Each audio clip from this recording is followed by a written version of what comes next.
Welcome back, guys. We're here in Dean's shop. Gonna finally get back going on the FRS. It's been a decent break with New Year's and Tiffany's birthday and waiting on parts. Those of you guys know how bad it is waiting on parts. Yeah, we couldn't do anything. We got enough stuff now to start doing some test fitting and some other stuff, so we're gonna get back rolling. We're gonna show you guys today. We got a handful of parts gonna allow us to test fit the J series and some of the other pieces in the FRS. We know that it fits in the S2000 because this kit is designed for the S2000. Yeah. So Tiff's gonna show you guys some of the parts we have now. Yeah. And we're gonna start kind of assembling and just kind of showing you guys as we go through the test fit process today. All right. So we do have the parts that we have. So what we are going to test fit on is the J32 that we talked about in the last video. So this is J32 we just got for testing. So the first thing is definitely the adapter plate that we picked up from Inline Pro.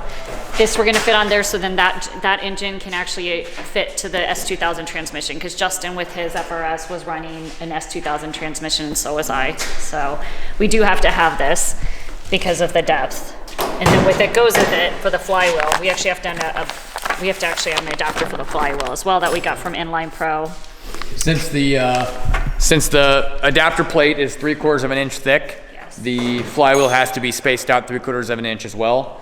This was something that we were a little bit concerned about. I didn't really want to run a spacer on the flywheel. It just, to me, it was a little bit questionable. But Inline Pro's had this kit out for nearly 10 years now and had really no problems with it. So we feel pretty comfortable with it. Garage life. What else?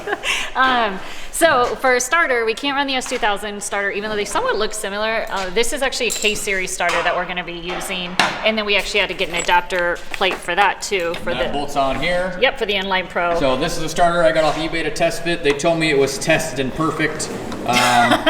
The teeth are ground off on the end, and the Bendix drive is completely shot. So thank you, eBay, for that. Yeah, perfect. Just some extra bolts to go with the kit, obviously. We did have to get the headers, so we have the 2 headers that we'll go with. This is the major thing that we're going to be trying to test fit today when we put the engine in, because we want to make sure that it clears. I think it's your steering rack, isn't it? Yeah, it's super close on the steering rack on my car. Justin's little brother is now working at a powder coat place, so this really actually has no use. It just looks pretty, but hey, everything that you powder coat looks. Hey, this is grid life. We got style points.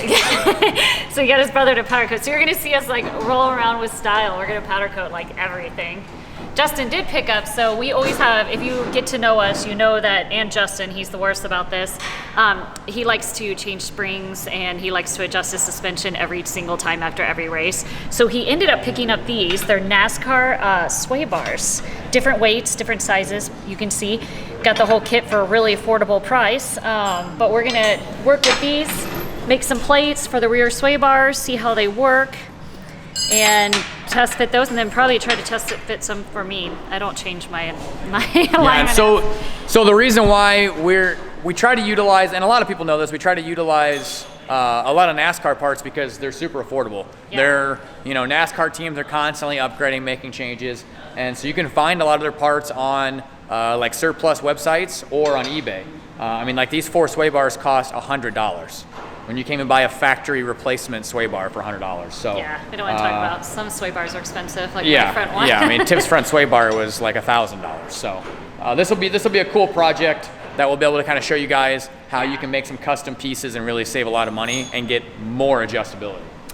Last thing is we have some wheel bearings, because Justin, his were kind of bad. We do try to swap out all the wheel bearings at least every other season, unless one of them goes bad. We obviously will do that. And the studs, we always do studs on those, and then we still are going to be going with this. So today will be the last thing to test fit this and start mocking up that oil pan that we were talking about. So yep, we need to get that done. So that's it for what we're going to be kind of starting up today, and then let's see how it works. Hopefully, fingers crossed, that this fits in his car, because then the faster we get it done.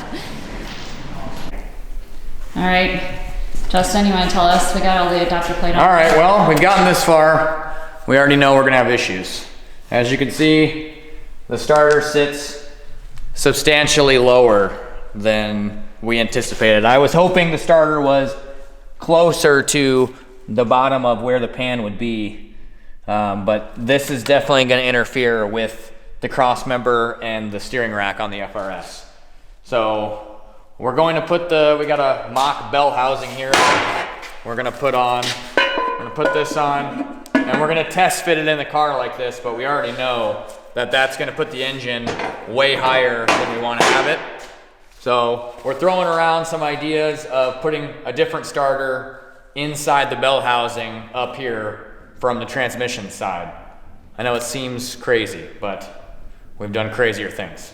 So we're gonna go slide this into the car and just see how bad it is. But knowing that we've already measured, this is gonna put the motor nearly as high as the F-Series used to be with no intake manifold on it. So it's definitely not gonna work, but we'll test fit it so we can all see together just how far off it is. Hey guys, all right, so some exciting news. It does fit, kinda. So we're gonna walk you through what we had to do or what the modifications we're gonna have to do to make sure that this actually works out. I'm gonna have Justin talk about this. All right, so the engine is in the car. Obviously not under its own mounting, but it kind of fit. I'm gonna go in. We had to cut our brand new adapter plate. The starter on the bottom does not work at all. The adapter plate won't even clear the cross member. You can't even actually put the engine in. So we cut 2 inches off the bottom of the adapter plate. We'll probably end up cutting more eventually when it's final assembly time. But we're able to get the engine in, sitting kind of where it needs to go. We are offsetting the engine a little over 1 inch to the passenger side to help offset for driver weight and to also give us a little bit more clearance. If you look over here, Tiffany, a little bit more clearance on the steering rack. Yeah. So this is going to be a bit of a problem, but we are going to modify this header. We have about 3/4 of an inch on the inside of the header that we can bend it in. So That's a little tight. yeah, a little tight, but won't be too big of a deal. And then this engine sits, and we're probably nearly 6 inches farther back than the F-Series sat. And we are Room for days. probably 2 or 3 inches lower than the F-Series. So all around weight-wise, this is a way better packaging than the F-Series was. We got plenty of room to make an oil pan. The only thing we have left that's really going to be a bit of an issue is we still have to create our own custom starter bracket to fit the starter on the top of the transmission. We'll have to cut the bell housing and get it to fit. Do you want to show them? Won't be a big deal. Yeah, so I'll take you guys, let's go. Actually, I'm gonna take over here. So over here, you can see, yeah, I'm gonna come over there. Plenty of room over here for the header, fits perfect. Valve cover's off because I gotta modify the valve cover a little bit to clear our roll cage. Not a big deal, not something that anybody else would have an issue with. Intake manifold will still clear the cowl, but the hood does sit about 3 inches above this piece here. So I mean, we have so much room to run spacers and whatever for the intake manifold to get the torque where we want it. So underneath the car. All right, so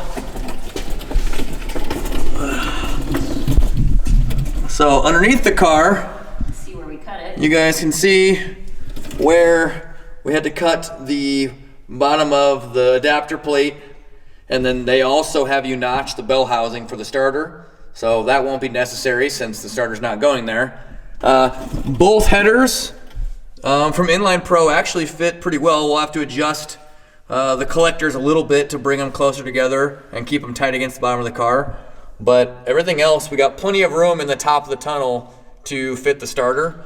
And if you look at the bottom of the engine, we have plenty of room down here for an oil pan. Plenty of room, especially without the starter. But you can see where the starter would contact the steering rack, there's just no room. So a little bit of modification of the header. You can see we got about 3/4 of an inch, almost an inch of adapter plate we can cut off there and move the header over to get it closer to the engine. And the passenger side is perfect. No problems at all. So all in all, pretty successful day. Little bit of a letdown on our, we were just hoping that maybe the adapter plate for the S2000 would just be a bolt-on affair. We'd be able to just run the starter on the bottom and get away with it.